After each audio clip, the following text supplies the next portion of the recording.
What's up, and welcome to the Crude Oil Podcast, a weekly uncensored Edmonton Oilers podcast with your hosts, Sean and Greg.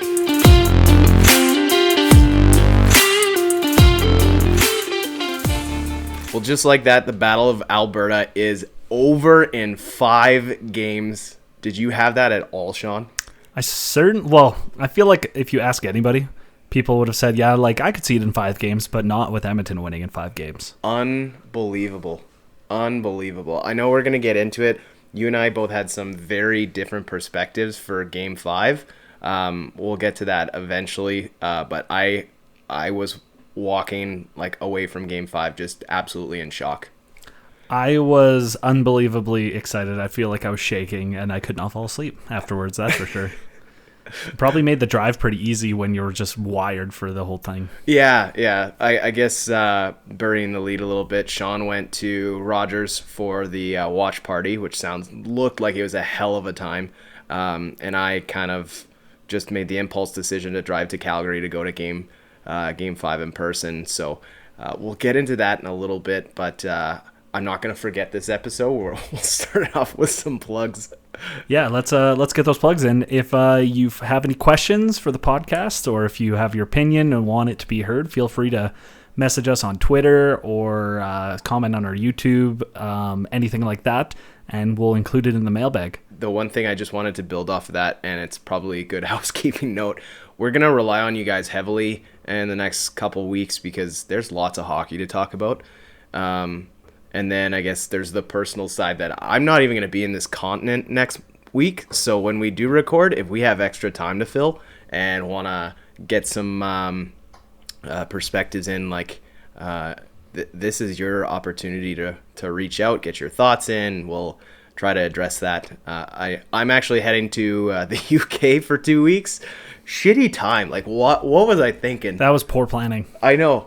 We booked the trip when Edmonton was in the middle of their 2-16 run in January, thinking there's no shot we'd be here. You should have just believed.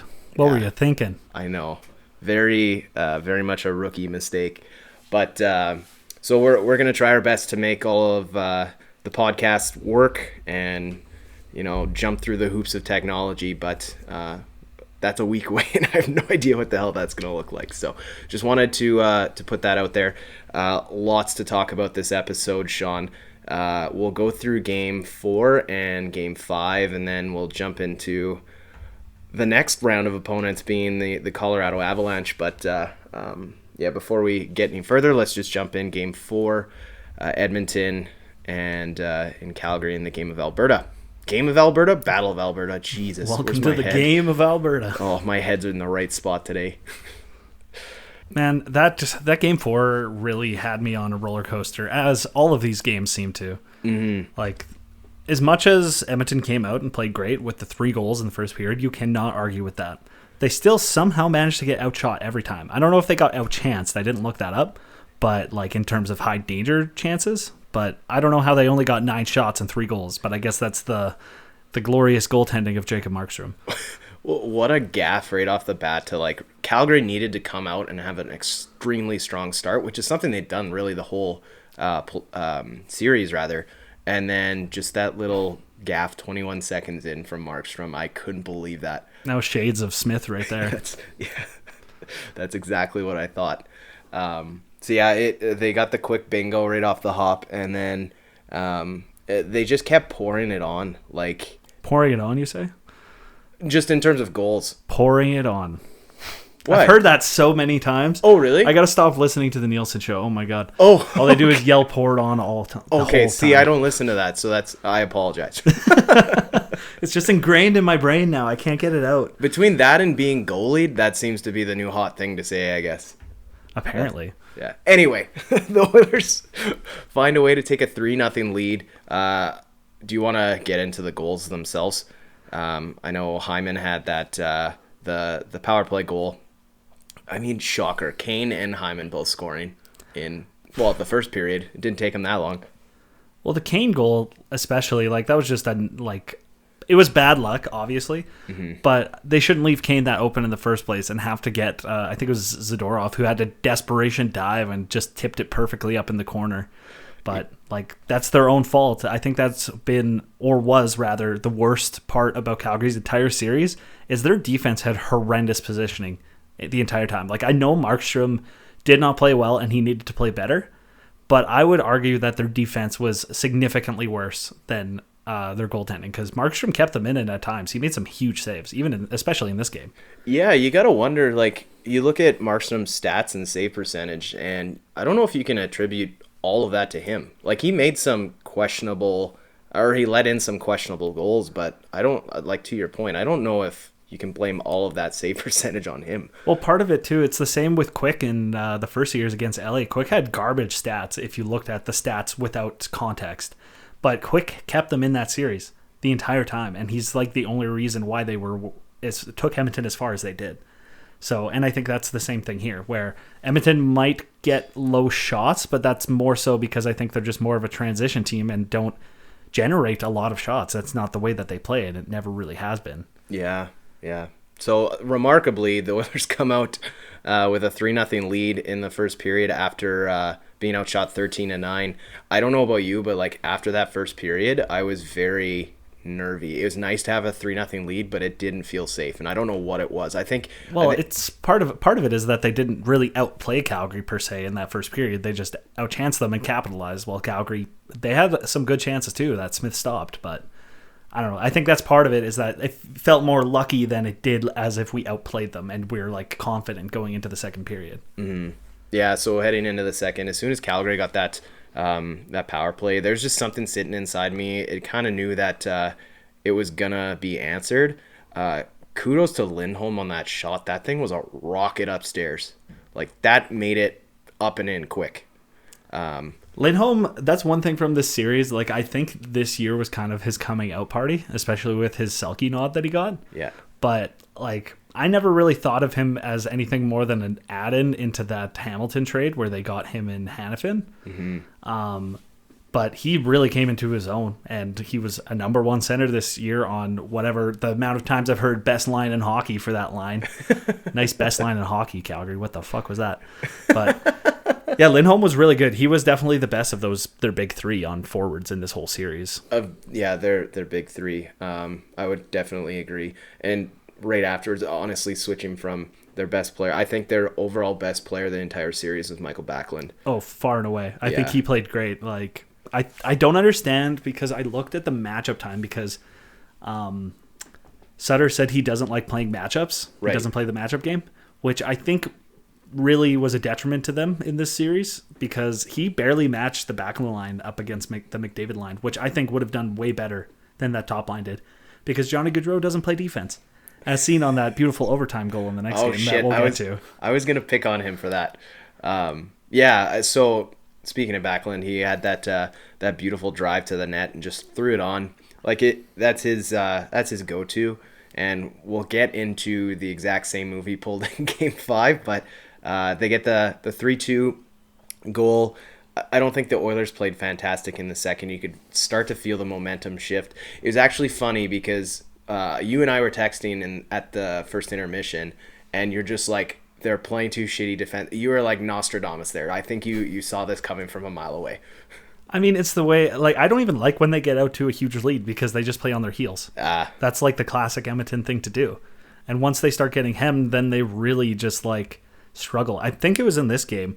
I watched Puljujarvi, like somebody was like on Twitter, and they're like, he has like 3 block shots this period. That's great. But all 3 of them came from him failing to get the puck out of the zone, and them getting hemmed, like his line getting hemmed in for like a minute or more. So like block shots, yeah, it's a cool stat. Chris Russell leads the NHL history in block shots, but the reason for that is because he's in the defensive zone so much. So that's not necessarily a stat you want to be at the top of. Back to your point about Puljujarvi, I think if you're looking at his overall series, I think that's the one area where he's the biggest liability, is chipping that puck out of his own end. Well, he just panics with the puck, as do a lot of Edmonton's defensemen. Like, that's my biggest pet peeve, is high and off the glass and out. It drives me batshit insane. The amount of times I've seen Keith do that in this series makes me want to throw up. Yeah. Anyway, jumping into the third, the next goal, I'm just staring at the goal summary. When Edmonton had the power play, I was like, okay, here's a chance to kind of pad the lead, settle down. You could feel like them slipping away. And then Rasmus. Kudos to Markstrom first for making that huge save on Draisaitl like seconds before this. Yes, yeah, that's something you have to definitely acknowledge. I have to give him all the kudos that he gets the chance to get because he doesn't get a lot. Yeah, I mean, if it wasn't for that save, we wouldn't have had that goal from Rasmus Andersson. I just sat there in silence for probably 2 minutes. I remember yelling "what the fuck" at the top of my lungs and just being lost. But at least we get to look at it now and just meme the shit out of that goal. And even Smith is like, well, we can laugh at it now because we got out of the game. But do you, like, when you saw him throw his hands up, like, do you think he was trying to blame anybody? No, do you think he just didn't know where it was. I think he lost it in the crowd when he shot it. And once he lost that puck, he just didn't see it. And maybe he was blaming other people in the sense that they didn't warn him because he didn't see it. But I don't know. He needs to be focusing a little bit more. Maybe he was kind of chilling because he was like, oh yeah, we have a power play. I'm not going to worry too much about it. Yeah, I don't know if he just didn't get time to get set or if he was a little bit in la-la land. He definitely wasn't set. If you looked at him, he was back at his net, gloves in the corners, pads in the corners, had no fucking clue where the puck was. Yeah. Yeah, definitely a tough one. So from that point, I was like, this doesn't feel good. But I think the Oilers did a good job of bouncing back. Hey, this game should have been a 2-2 game because people like to talk about that Smith one because it's hilarious. But Markstrom had that fuck up in the first period. I guess, yeah, that's a good way to put it. I don't know if I texted you about it, but it was like, would you rather give up that shitty goal in the first 20 seconds or the tying goal by Smith? Like, which one would... Ooh. I think with Edmonton, the first one would have been more deflating. At least as them as a team because they... when suck in the first period, and Smith's done bad saves in the first period multiple times this series. And when you consider how the first two games have gone, that to have that same thing happen again, I don't know. Perhaps it happened the way it's supposed to pan out. I don't know because. Well, I say that in hindsight because we won now, but. Yeah, no, but my point is just like if you let in the stinker that they did, was that the point where they're like, oh shit, like we gotta pull up our socks? I don't know. I think it was good by everybody on the team because they all kind of realized that they needed to, like you said, pull up their socks and focus and be like, this game is still going. And I give kudos to that team for really battening down the hatches and pulling out that game because Oilers team, even last year, I think would have crumbled under that pressure after that goal. Mm-hmm. I think they did do a good job of bouncing back there. The kind of shovel from Nugent Hopkins to the game winner, it was bananas in the house. I was losing my marbles. It was one thing where the Oilers got a 3-0 lead at the start of the game. You felt the momentum slip entirely into Calgary's favor, but after they got that fourth goal, I was like, it's lights. There's no way you're gonna lose a 3-0 lead and then find a way to get the lead again and lose it. It's funny you say that because the night after this game, Colorado did just that. Yeah. When McKinnon got the 4-3 goal, and then St. Louis scored with 30 seconds left, and then St. Louis won in overtime. So after watching that, I was like, wait, this could have been us. And then to close it out, the penalty right there at the end of the game, that didn't do any favors at all. So who got the actual penalty? Was it Coleman? No, it was Anderson who got the penalty. I thought it was Coleman. But he was in the scrum, and Coleman looked pissed afterwards, so I guess I thought it was him at the time. Because I remember yelling, fuck you, Coleman, at the moment. Cause he pissed me off enough this series. It sucks because I used to be a Devils fan for a long time. They were just kind of my second team during our days of darkness because I was like, I cannot handle this. I need a East team to watch too. But so I really fell in love with Coleman because he's like the Hyman kind of type player, except he's just a little bit edgier and dirtier. So seeing him on Calgary though makes me absolutely hate his guts and see how much of a little rat he can be and how much he complains. I was going to say the thing that bothers me the most about him is just how much he whines. Oh man, he whines so much. It's like after every whistle, even if it's in their favor, he just bitches and moans about everything. I don't understand. Maybe it's just his face and his facial expression just so whiny, but it reminded me of young Crosby just out there crying his eyes out. Yeah. So Kane kind of buries any chance Calgary had of coming back. And and the Oilers actually escaped with a 5-3 win in Game 4. So, I mean, it's something that you said in our, I think it was our last podcast, where you go on the road, you try to get the split, you come back home, you take both games at home, and all of a sudden you've got a 3-1 lead. Well, the phrase that you always hear is you're not in trouble until you lose at home. Yeah. So Calgary went and lost at home, and they were in trouble. They should have been more concerned when we pulled out Game 2, I think, out of them. They were like, oh, we'll take one from Edmonton. But I think they kind of came into these games pretty lackadaisically, honestly. Like, they didn't play like a team that cared. Well, and even Daryl Sutter's comments after the game made him sound defeated when he's like, oh, maybe our team's doing everything that we can do and Edmonton's just better. No, they're just doing it better. And it's like, that's not what your team would probably want to hear. Yeah, it sounds like just an excuse. Yeah, that's a defeated coach right there. Yeah, like in hockey, even if the other team's better, you can outwork them. Yeah. Especially a Sutter team. He should be aware of that. And I think Calgary probably had the horses to outwork Edmonton if they put their minds to it, but I feel like a lot of their players didn't show up. Yeah, so that was my thought heading into Game 5. What Calgary team is going to show up? Because they were flat-footed the last game. They're on the ropes. Yeah, we'll talk. This is something, like, I'll be honest, I had to come home and rewatch the game because I didn't process a lot of the stuff. There was a lot of things that you didn't get the insights. Like, we'll get into it eventually, but like the reviewed goal, like, no fucking clue what they were reviewing for. Like, nothing at all. They didn't really say, like, well, at first it's funny because they were reviewing it and they were like zooming in on the blue line. They're like, is it offside? Yeah. Because nobody knew. And then, like, we'll get into it. Okay. Let's wait till we get to the goal because I'll sit here and talk about this for a while. Yeah, I've got a bunch build of up thoughts to it. there. So from my experience, it's kind of cool just to see everything that was going on in game. I'll never be able to afford to go to a goddamn Oilers playoff game, so I had to take what I could get. I've already been looking at Colorado games because I got a couple buddies who are Colorado fans, and it's just stupid. It is. It really is. But it was a loud arena. Everybody was ready, and I think Calgary jumped off. Edmonton just seemed really loosey-goosey with the puck, and they weren't really like slowing things down.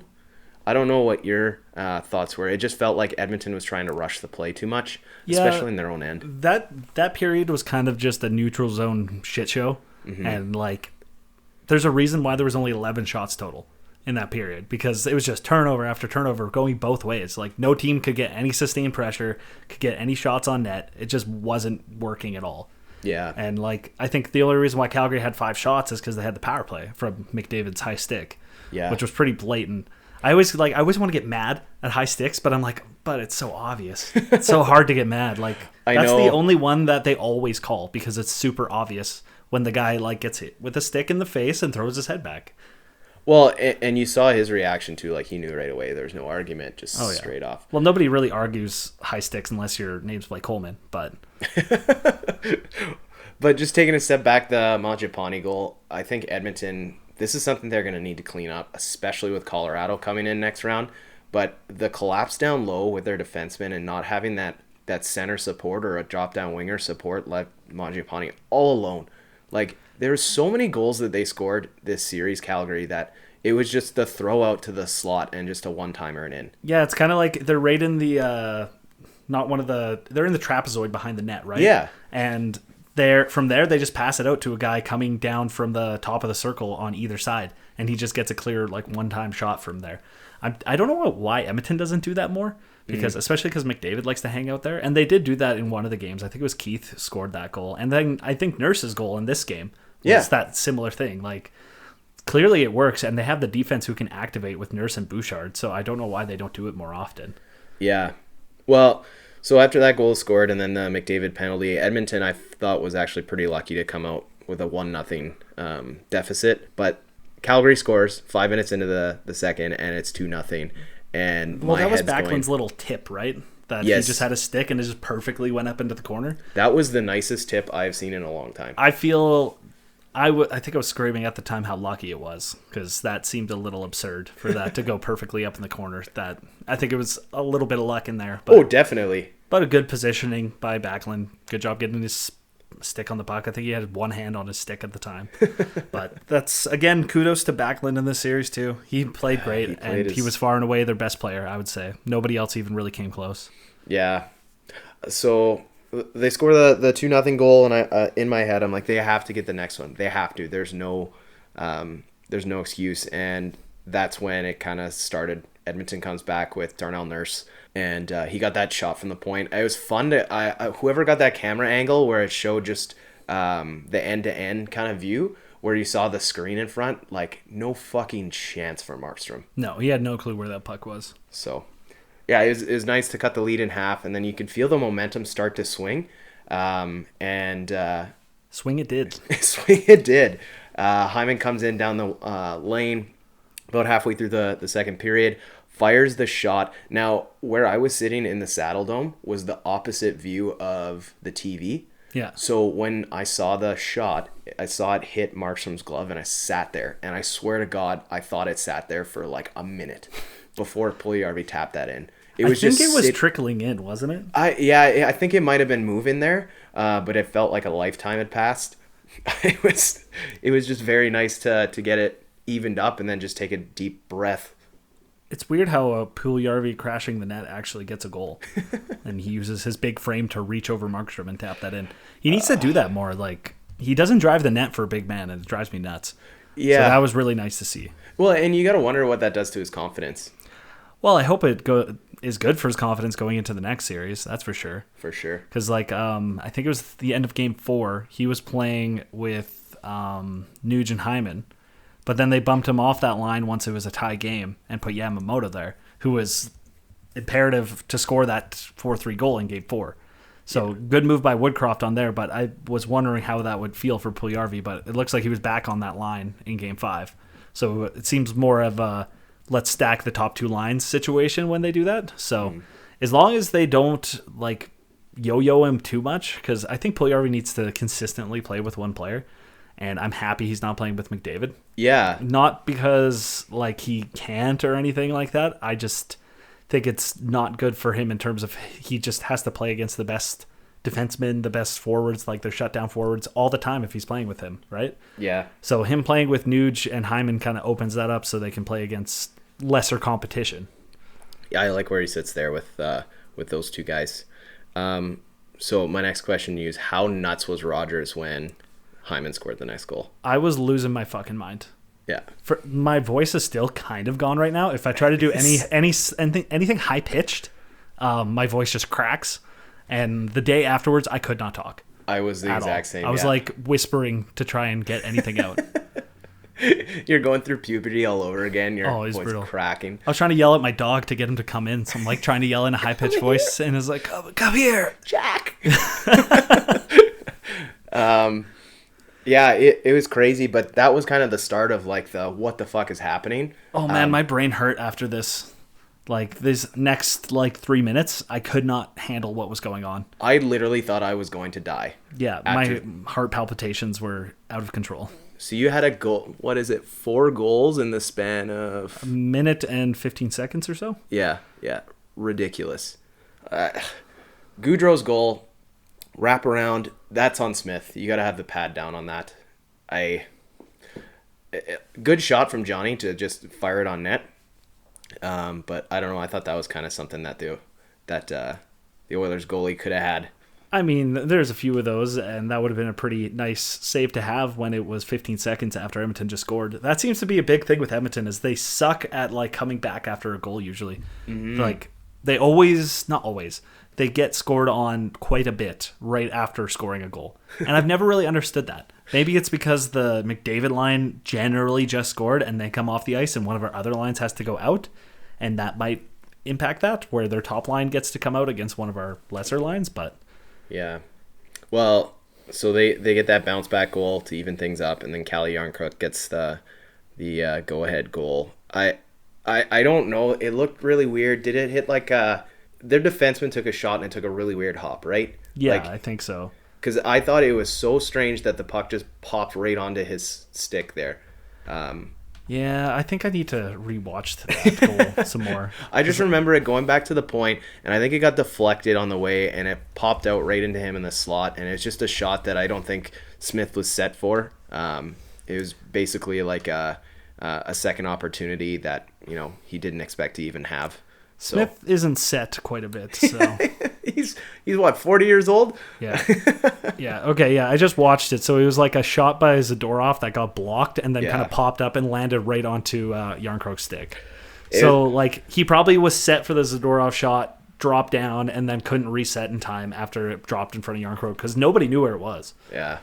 Well, so when it happened, my next thought was like, well, what can we expect? And just the way the goals were coming off, I wasn't surprised that Bouchard scored, 41 seconds later. Like, it was just... There's no such thing as defense, no such thing as goaltending, only goals. Oh, my God. But a rocket of a shot off the post and in. He's got to shoot the puck more, man. Like, he's going to put up a lot of goals. I think he does shoot the puck a lot, but a lot of them hit shin pads because he dusts it off. So when he one-times it, that's where he kind of thrives.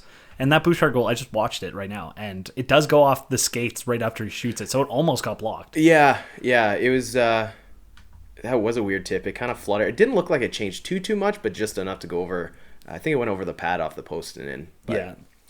He was, like, Markstrom was incredibly screened there, so I don't think he was going to save it anyways unless it was going right into his chest. But yeah. Well, puck's in traffic. That's been kind of the success to the Oilers lately when they're getting those point shots through. The only way that they're able to score if it's not a transition goal, that's the only way, is a point shot either deflects in off a player or takes a weird bounce.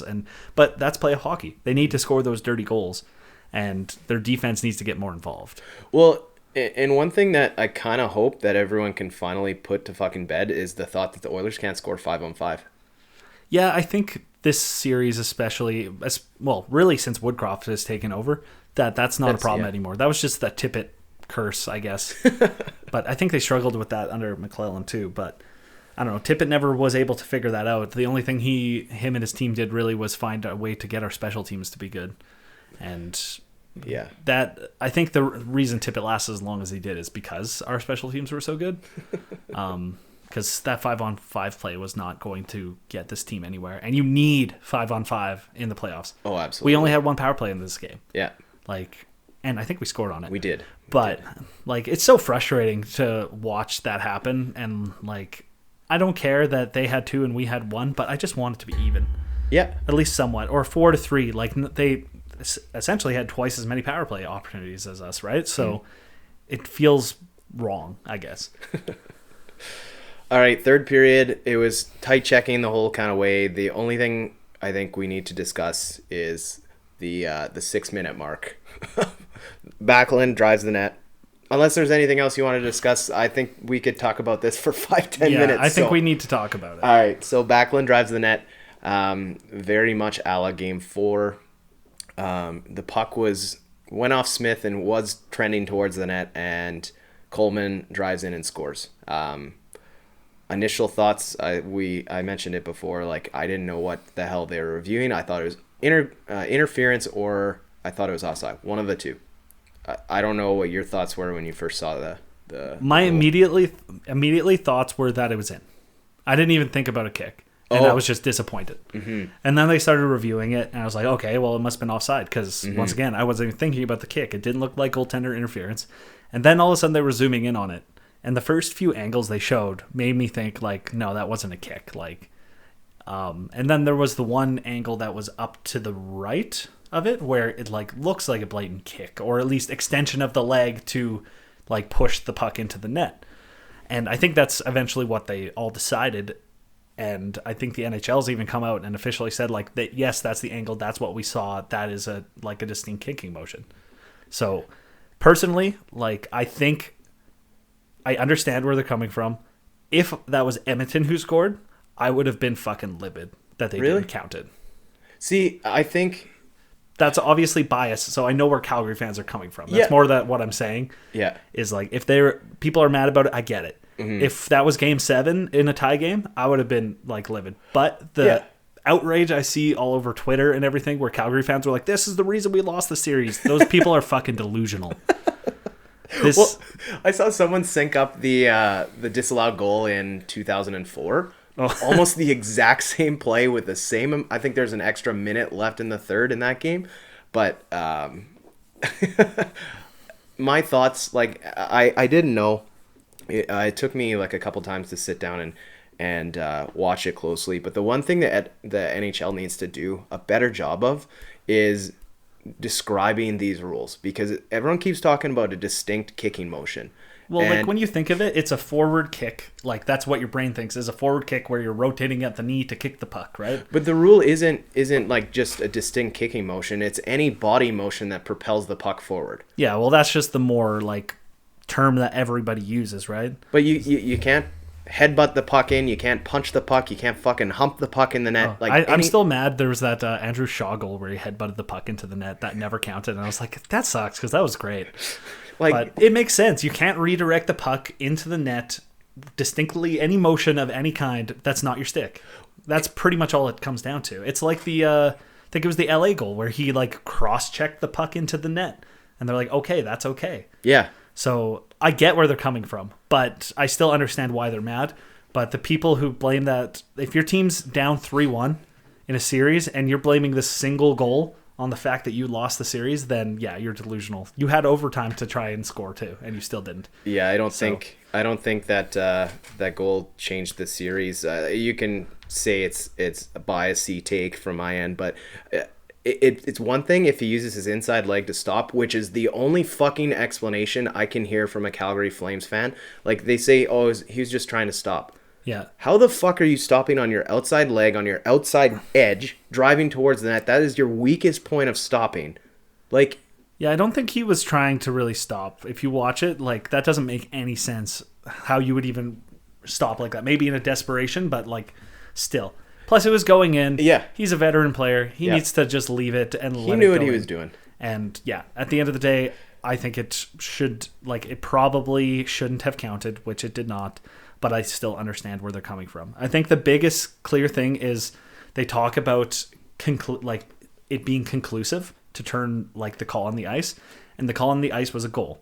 And I think a lot of people think that wasn't conclusively a distinct kicking motion or whatever. Well, honestly, like it was actually kind of comical. I was listening to 630 Chat on the way home and listening to Reed Wilkins and Rob Brown argue about it. Yeah. Like Rob Brown's like, there's no way that should have been disallowed. And like it got heated to the point where Reed's like, he's like, all right, well, like we disagree. It's just like, calm down. Like, yeah, I'm pretty sure that's what all of the hockey world was after that. Everybody, I was on Reddit and everybody was arguing about it, whether you were a Columbus fan or an Arizona fan, if there are any of those out there. Like, they were all arguing whether or not that was goal, but that's the beauty of hockey. Fucking ricochet shot out of nowhere. Hey, they're playing in a college arena. They deserve that. I'm going to shit talk them all year. I can't wait till we get to watch games when Edmonton's in Arizona next year, and they're playing in front of 5,000 people in the Arizona State University fucking arena. All right, well... Getting very off topic, sorry. No, we beat the goal to death. I think we're on the same page. It should have been a no goal, but it is what it is. It doesn't lose you the series. It goes to overtime. I knew as soon as overtime started, I honestly thought Calgary was going to win it, but I wasn't shocked that it only took, 5 minutes? It was a very, very quick end to our suffering. The thing that I was just gonna mention is just the flyby by Gaudreau in his own end.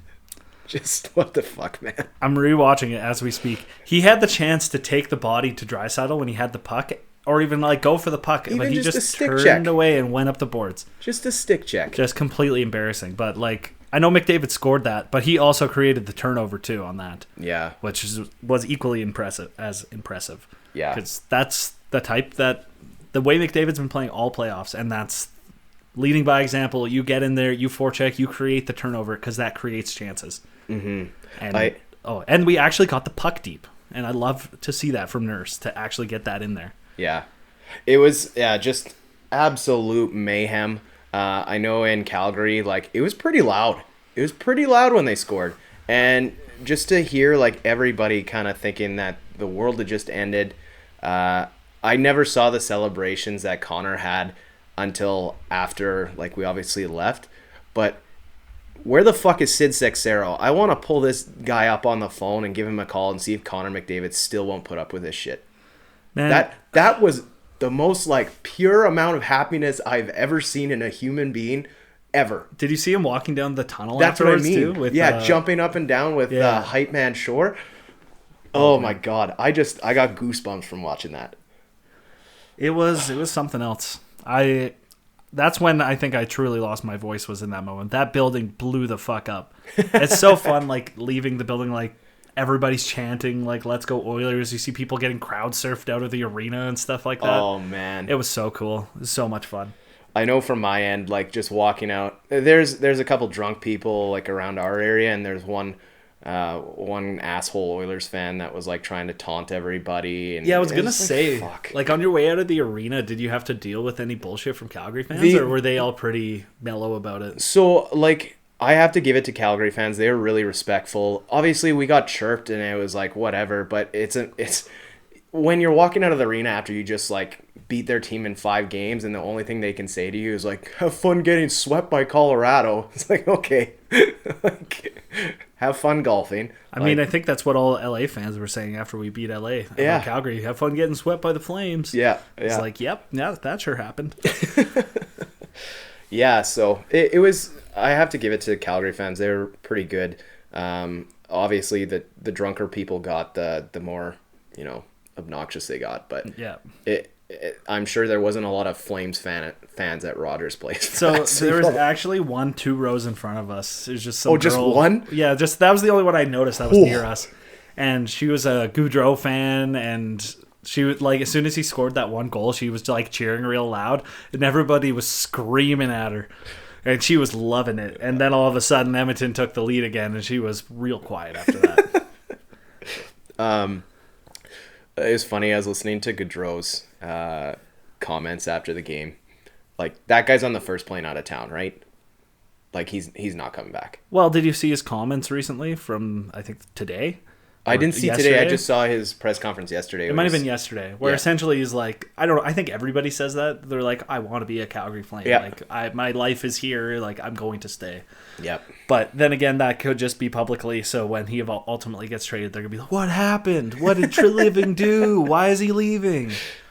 But I would put money on him leaving, whether it's to Philly or New Jersey. Yeah. I think I could see him gone. And honestly, same with Tkachuk, because his showing in this playoffs shows that he's not worth his contract. They have to qualify him at like $7.7 million or something like that for at least 1 year, which is absurd, but they know what they were getting themselves into. It's true.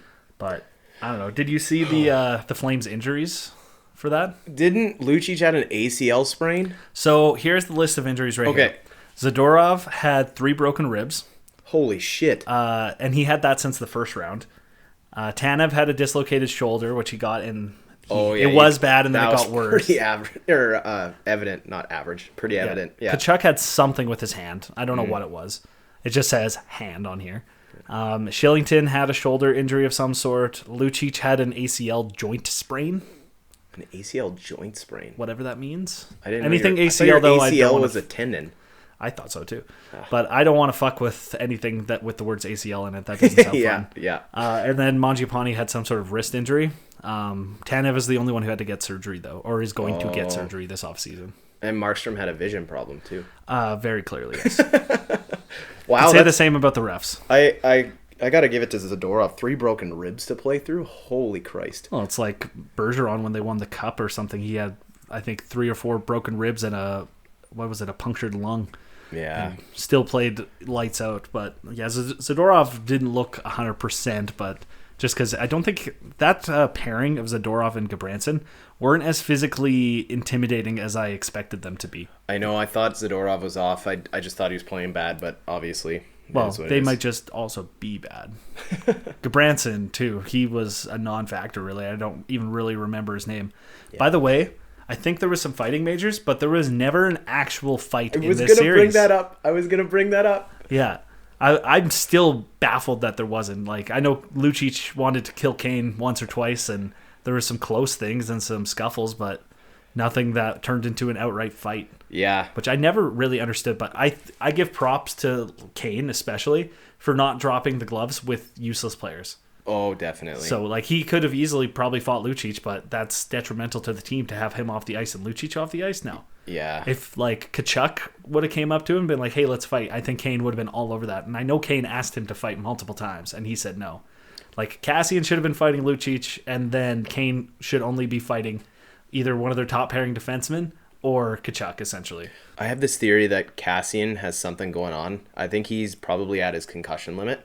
After that knockout in the exhibition game? I think so. I definitely think there's a pitch count on the amount of fights that he's got left. I mean, we've seen it with Drew Jarkera, how scary it can be once the floodgate opens on those. Yeah. So I totally understand if that's why, but from a non-bias, like caring about Cassian, the human being, like he's paid too much to bring what he's bringing, right?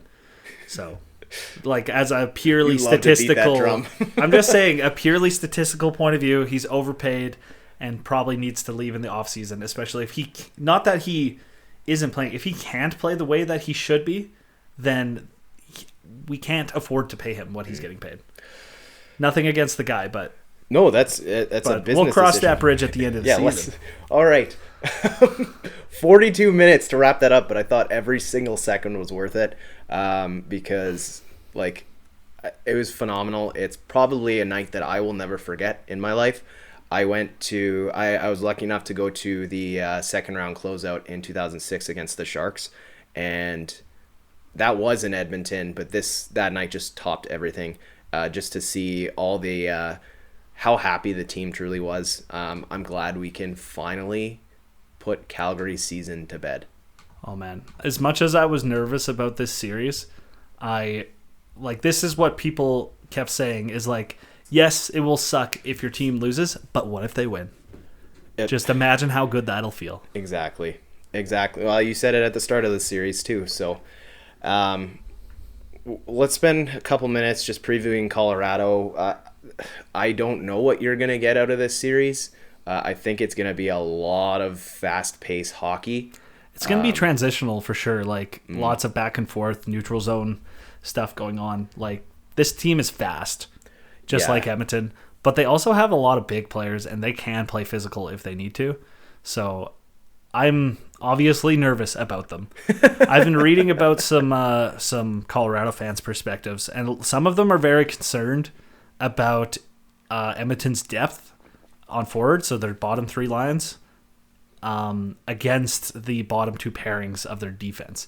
So whenever Makar and Taves aren't out there, can the other guys hold up against like a Hyman, Kane, Nuge, etc., whoever's not playing with McDavid and Draisaitl. So that seems to be their biggest concern anyways. I think the biggest concern for Colorado needs to be their goaltender. Because when you look at the saves above expected goals, they have the third worst goaltender in the entire playoffs. So Kemper is playing quite poorly in goals saved above expected? He's not saving as many as he should be. So I think when you look at that, and Mike Smith's number 3. I mean, Mike Smith has been really good. So you can't argue with how well he's played. But, I mean, I don't know. My biggest thing I think the Oilers have to compete with is when you have McDavid going, you usually don't have a fantastic... Well, they haven't up until this point had a fantastic skating defenseman to pair him up against. Yeah. But you're against Cale Makar. Yeah, well... Everybody likes to talk about Makar, but Devin Taves is a fantastic defenseman too. And they are on the same pairing. So if they're, especially when they're in Colorado for these first 2 games, they're going to be stuck to them like glue. There's going to be no escaping that. Yeah, I mean, honestly, take your pick. The one kind of... I like it when you have your best on best matchups, but I think a huge advantage that the Oilers have is the fact that Sam Girard's out. Well, that's the thing too, is when I was reading those Colorado fans talking about how they're concerned about that, part of it is because Girard's out and he was having a fantastic series. Yeah. So on their back end for their defensemen, they have Taves, Makar, top pairing. Yep. Then based off of Daily Faceoff, which I'm looking at right now, then they have Jack Johnson, everybody's favorite defenseman, and Josh Manson.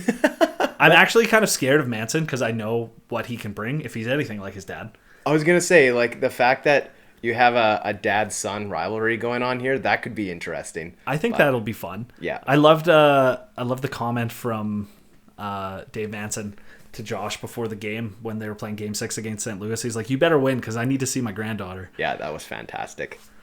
And then their third pairing is Bowen Byram, who fantastic defenseman, but a rookie. So, and then Eric Johnson, who's on the tail end of his career.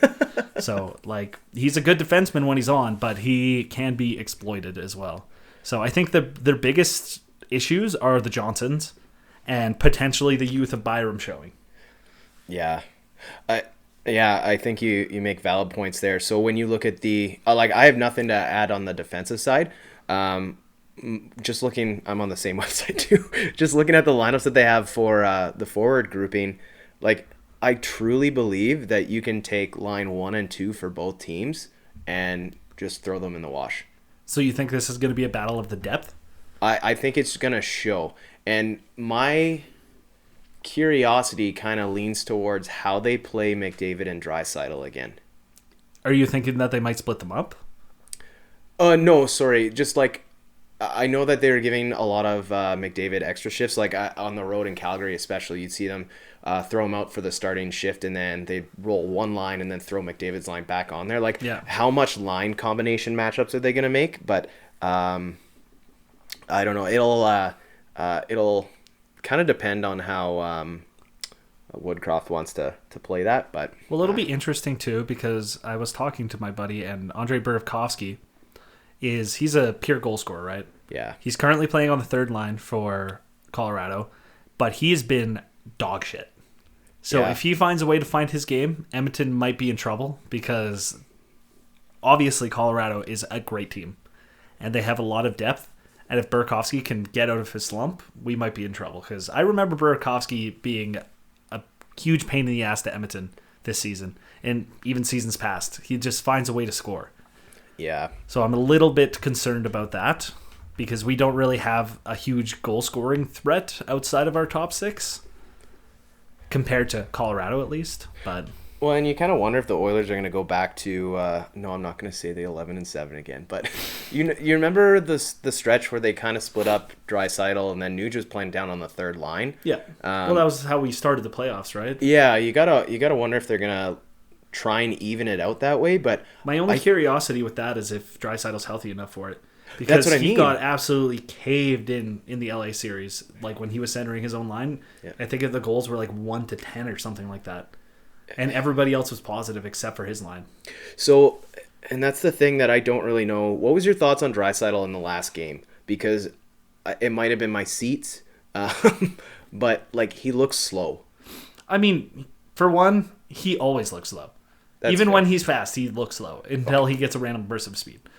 And I think if anybody on this team was going to be injured the way that Draisaitl is, I'm not necessarily happy as Draisaitl, but Draisaitl's probably the one player, especially with his play style, who it's okay. Yeah. Because he's never been a physical guy. He hasn't really been a fast skater. He kind of just protects the puck, and he's still able to do that. Mm-hmm. So if he's able to play his game still, then I'm fine with it. Even look at that overtime goal in Game 5. All he did was protect the puck on the wall, spin, pass to McDavid. Like, that's all their line kind of is right now, is McDavid will pass to Draisaitl in a position where Draisaitl can hold the puck for a second for McDavid to get open. Well, and I should have used the word, looked like he was laboring, not slow. But I mean, he's been, besides maybe one game in that series, he was looking like he's always laboring. To your point too, you got to wonder if he does slow the game down, like that play like he had in Calgary. Could that be beneficial to what I think is going to be an outright track meet between these two teams? I think it's beneficial, especially because, like, obviously the McDavid line's good in transition, but they need to be able to have good offensive zone time too and generate chances that way. Yeah. So if they're able to do that, then especially off of Draisaitl, like, people keep talking about how he's injured, but he has 26 fucking points in 12 games, just like McDavid. Sweet Jesus. Yeah. It's absolutely absurd. My last question before we get into plus minuses here. This is a question that was floated on Twitter, and I just wanted to throw that out to you to see if you had to pick a Conn Smythe winner right now. Oh, let's not even get ahead of ourselves. If you had to pick an MVP, who would eventually win the Conn Smythe between Connor McDavid? So are you saying if the playoffs ended today, who would win the Conn Smythe? No, between McDavid or Draisaitl. Okay. Well, it has to be McDavid. Like, yes, Draisaitl's played well. Mm-hmm. I'm not going to say he has not played well. But even all of the goals where Draisaitl got an assist, it's usually McDavid doing a lot of the work, passing it off to Draisaitl. He makes a good pass, yes. But McDavid's the one flying around out there doing all of the work. And he's leading by example. He's the captain of the team. He's leading the team in hits. Like, I don't know how you don't give it to him. See, the only reason I would say that is I think he does provide a lot of jump. My argument for Draisaitl is just that as much as Connor McDavid has done to provide energy to his team in the last 2 games, and don't get me wrong, I'm just playing devil's advocate here, but he really hasn't been putting up the same numbers. He's been kind of shut down. I think he's bailing on pucks when he would normally hold on to them a little bit longer. Yeah. And I think Draisaitl's been consistent. I think that's the only argument I'd make for Draisaitl. Well, you can't argue with clearly getting 3 points a game. Like, it's unbelievable and consistent. Yeah. So somehow he's consistently unbelievable. But yeah, I'm not saying that he shouldn't win it, but like, if Draisaitl was the captain and McDavid wasn't, I would probably say Draisaitl will win it. But if they're even, it's going to be McDavid. It's almost like a legacy thing where they're just going to give it to him. If there was like next year and they did the same thing, McDavid won it the year before, Draisaitl would probably win it. Like, it's similar to how it worked with Pittsburgh with Crosby and Malkin, and like I think Kessel had more points than Crosby did. Yeah. But Crosby won it anyway. But like, I know Crosby is also good defensively, so it's hard to argue. But McDavid has been obviously the flashier player, so I think he'll get the votes regardless, because he has the name recognition on top of it. And let's be honest, the only people that fucking care about that award are the losing team of the Stanley Cup Finals, because they're just praying it's one of them. So the real question is, if, let's just say hypothetically the playoffs ended after this round. Okay. And Edmonton lost, let's just say, out of this round. Would you give McDavid and or Draisaitl, one of them, the Conn Smythe regardless? So say, for example, we make it to the final.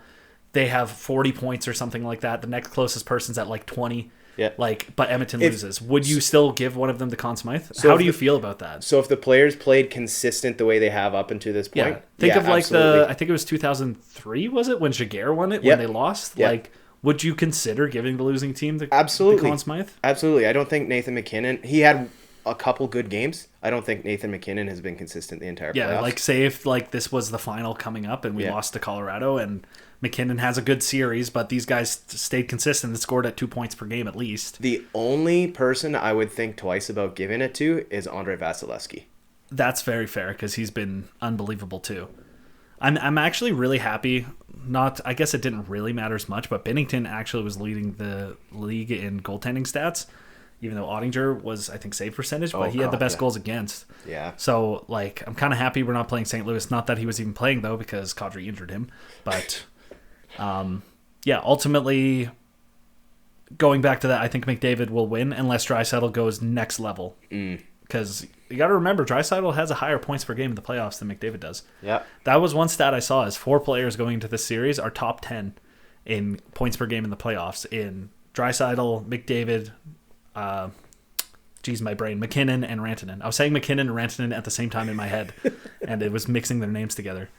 Rantanen, and it was not going well. But yeah, I think one thing that I think we haven't talked about yet either is, I remember the Toronto Edmonton games. Kadri is going to be all over this team. Yes. Especially McDavid. I was just going to say, when you were mentioning after the injury, I was like, yeah, he's our problem now.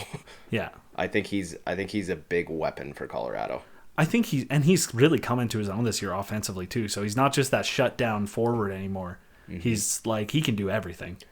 Yeah. Especially playing with guys like Rantanen and Nikushkin. You kind of feel for a guy after playing so many years in Toronto under that like scrutiny and basically being driven out of town, and the fact he can kind of turn his career around and really start, flourishing. Well, now he's got the team and the media behind him instead of the other way around. Exactly. He's not the villain anymore. I think that's just part of Canadian media, especially Toronto media. Like, Edmonton's drove people out of town just as much as Toronto has, so I don't like to joke too much about it. No, Rob Brown was fucking talking on the way home about how Puljujärvi shouldn't be in the lineup. I think he should be in the lineup. Yeah, I know. So, I digress. We'll jump into plus minus here. I I had a couple thoughts. I didn't know where I was going to go. Did I throw you off on a loop? Do you want me to go first while you give it some thoughts? I have my plus, but yeah, I need a second on my minus. Okay, so I'll just throw out my minus. It's just from the experience I had, so don't get all butthurt, Calgary. The Saddle Dome is my minus. That barn needs to go. What a shithole. Like, what a shithole. How are those press level seats, by the way? They actually weren't bad. I compare them very much to the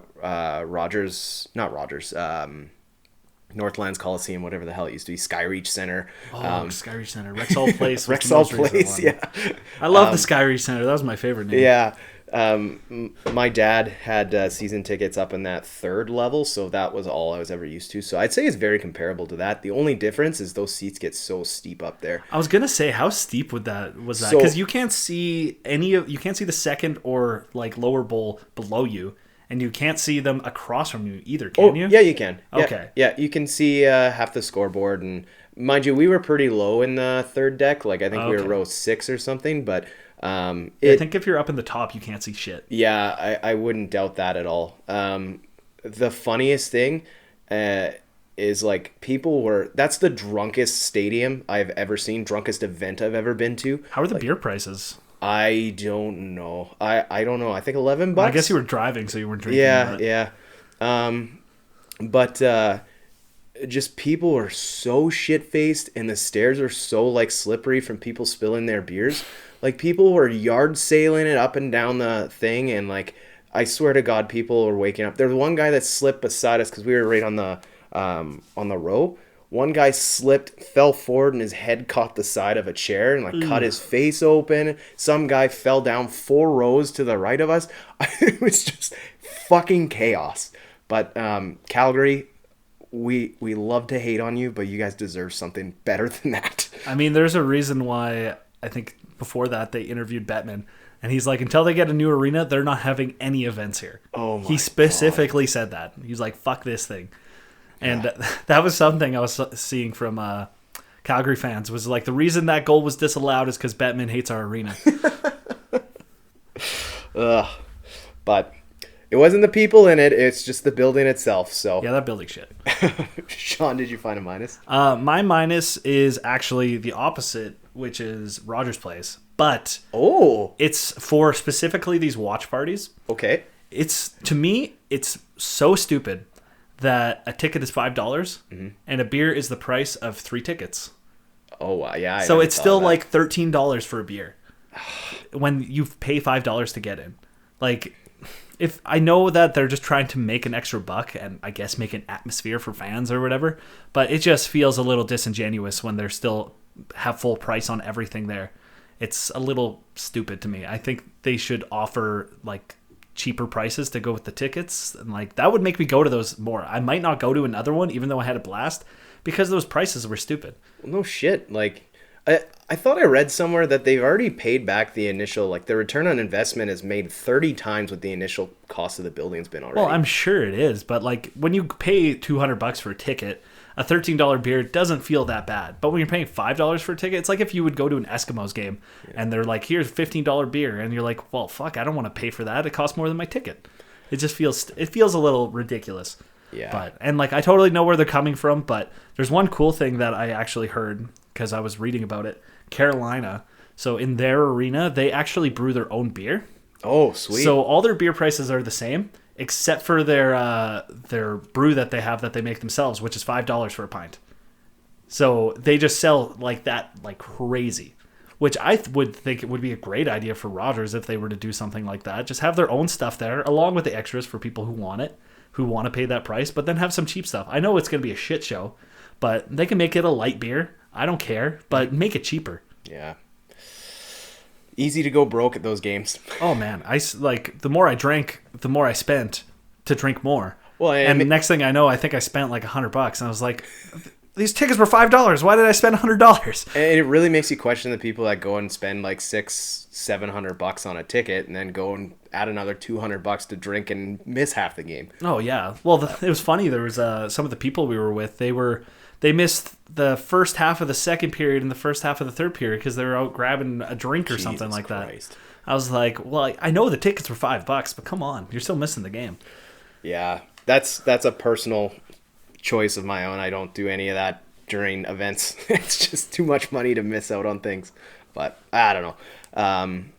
I'm just gonna jump into my plus of the week. It's kind of shocking we're in episode 6 to finally be bringing it up, but shout out to Ben Stelter. Happy birthday! His 6th birthday this week, coming on the tail end of the Battle of Alberta. It was on Friday, right? Yes, yeah.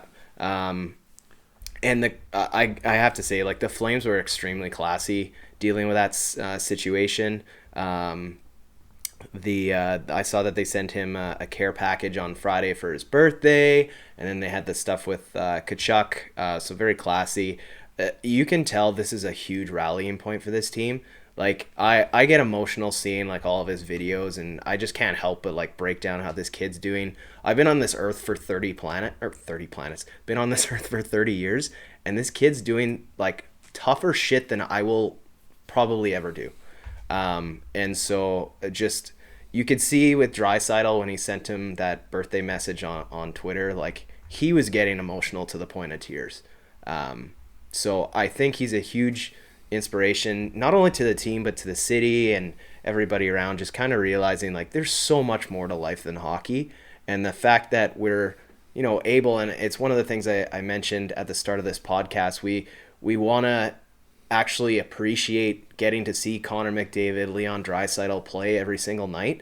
Like, it's these kind of things that make you, realize that even more. But I hope Ben's having a hell of a birthday weekend. I hope he doesn't listen to our podcast because too much vulgar comments. But I mean, I'd love it if you listened, but at the same time, yes, we need somebody to start bleeping things out, and that takes away from the podcast. Yeah, that's true. But yeah, shout out to some Flames fans too that I saw that they were obviously disappointed their team lost, but they posted something on Twitter, and it was like I think it was the Drake meme or whatever, where it's like, oh, your team lost, and then the next one it was like, but Ben gets to see his favorite team move on to the next round. So I'm glad to see that people are able to find that in the middle of all this. Yes, it was a series. Yes, your team lost, but there, like you said, there's things more important. Very well said. Yeah. I don't think we really have anything else to cover. Where's your plus? My plus. Sorry, I was just reading, and Finland just beat Canada at the World Championship. Oh shit! In overtime. But anyway, my plus is actually to Evan Bouchard. Okay. I know it's a little bit more related to the game than yours was, and now mine feels a little dumb. But no. I just like to say, like, he's essentially a rookie this year, and he's been playing fantastic. And that's all I could really say about him. Like, I know him and Keith have struggled defensively a few times, but considering how young he is, I think he in theory, he could become what Edmonton needs on that right side.